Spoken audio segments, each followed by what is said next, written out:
जय हिंद दोस्तों। आज हम पढ़ेंगे सर्वनाम। चलिए शुरू करते हैं। सर्वनाम। दोस्तों, सर्वनाम के 6 भाग होते हैं। यह क्वेश्चन पेपर में हमेशा पूछा जाता है। सर्वनाम के कितने भाग होते हैं? सर्वनाम के 6 भाग होते हैं। पुरुषवाचक सर्वनाम, संबंधवाचक सर्वनाम, निश्चयवाचक सर्वनाम, अनिश्चयवाचक सर्वनाम, निजवाचक सर्वनाम, प्रश्नवाचक सर्वनाम। ठीक है दोस्तों। पुरुषवाचक सर्वनाम में अंदर 3 भाग होते हैं: प्रथम पुरुष, मध्यम पुरुष, अन्य पुरुष। लेकिन सर्वनाम के सिर्फ 6 भाग होते हैं। मुख्य सर्वनाम के 6 भाग होते हैं। आगे देखते हैं सर्वनाम। सर्वनाम की परिभाषा देखते हैं। ऐसे शब्द जो संज्ञा के स्थान पर प्रयोग किए जाते हैं सर्वनाम कहलाते हैं। जैसे आपका, आपकी, मेरा, तुम्हारा, मैं, तुम आदि। जो शब्द संज्ञा के स्थान पर प्रयोग किए जाते हैं सर्वनाम कहलाते हैं। हम देखते हैं सर्वनाम का उद्देश्य। हिंदी व्याकरण में सर्वनाम का प्रयोग इसलिए होता है जिससे आप वाक्य में मुख्य विचारों की समझ पाएं, क्योंकि संज्ञा का बार बार उपयोग होने से मुख्य विचार स्पष्ट नहीं होता है। संज्ञा का बार बार उपयोग करने से मुख्य विचार स्पष्ट नहीं हो पाता, इसलिए हम सर्वनाम का उपयोग करते हैं। जैसे राम बाजार जाता है और दूध लाता है। ठीक है। देखते हैं। पहला देखते हैं हम पुरुषवाचक सर्वनाम। पुरुषवाचक सर्वनाम के 3 भाग होते हैं: प्रथम पुरुष, मध्यम पुरुष, अन्य पुरुष। प्रथम पुरुष, इसको उत्तम पुरुष के नाम से भी जाना जाता है। ठीक है। प्रथम पुरुष को उत्तम पुरुष के नाम से भी जाना जाता है। वे शब्द जो वक्ता खुद के लिए उपयोग करता है, जैसे मैं खुद के लिए उपयोग करूंगा, जैसे मैं, हम, मेरा, मेरी, हमारा, हमसे, मुझको, मुझसे। ठीक है। वे शब्द जो वक्ता खुद के लिए प्रयोग करता है। जैसे मध्यम पुरुष, वे विकारी शब्द जिन्हें वक्ता श्रोता के लिए उपयोग करता है। जैसे मैं किसी और के लिए उपयोग करूंगा, मतलब दूसरे इंसान के लिए। जैसे तुम, तुम्हारा, आप, आपका, आपकी, उससे, आपसे, आपकी, ऐसा कुछ। ठीक है, आदि।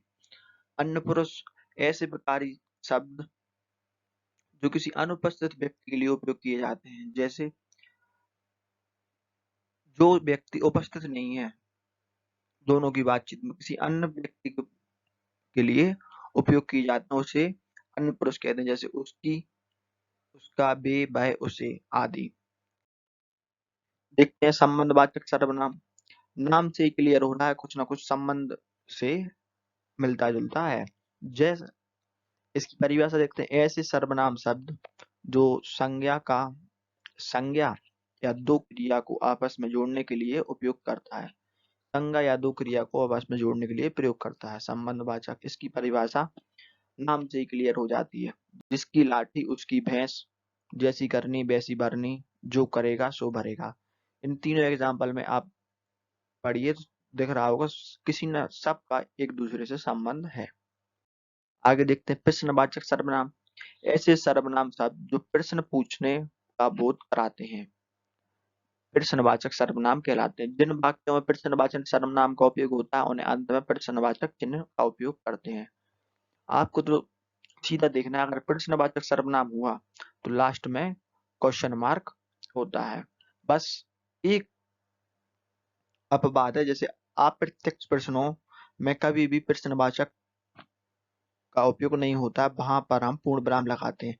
अप्रत्यक्ष प्रश्न जैसे उसे बताया नहीं कि भाई कहाँ जा रहा है, इसमें आपको सेंटेंस पढ़ के क्लियर होगा कि आपको सेंटेंस पढ़ना पड़ेगा, उसमें कुछ प्रश्न हो रहा है या नहीं हो रहा है। यहाँ देखते क्या तुम्हारा, तुम्हारा नाम क्या है, इसमें डायरेक्ट प्रश्न हो रहा है तो इसमें प्रश्नवाचक चिन्ह भी आएगा।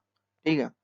इसमें देखते हैं उसे बताया नहीं कि भाई कहाँ जा रहा है, मतलब प्रश्न हो रहा है लेकिन प्रश्नवाचक नहीं लगाएंगे इसमें। ठीक है। आगे देखते हैं निश्चयवाचक सर्वनाम। निश्चयवाचक यानी नाम से ही क्लियर होता है कि निश्चय। जैसे यह मेरा है, मतलब निश्चय है कि यह मेरा है। वह तुम्हारा है, वो उसका है। मतलब निश्चय होता है कि मैं अपनी चीज या किसी भी बात को निश्चय कर दूं, तो वह निश्चयवाचक सर्वनाम। अनिश्चयवाचक सर्वनाम। जो अनिश्चय संज्ञा के लिए प्रयोग किए जाते हैं। कोई खड़ा है, अब पता नहीं कोई खड़ा है, लेकिन कह दिया कोई खड़ा है। कुछ खाने को दे दो, मतलब कुछ भी खाने को दे दो। अगर इसमें होता कि रोटी खाने को दे दो, तो निश्चयवाचक सर्वनाम में आ जाता। ठीक है। सब चले गए, अब पता नहीं कौन चले गए। ठीक है, तो मतलब अनिश्चयवाचक।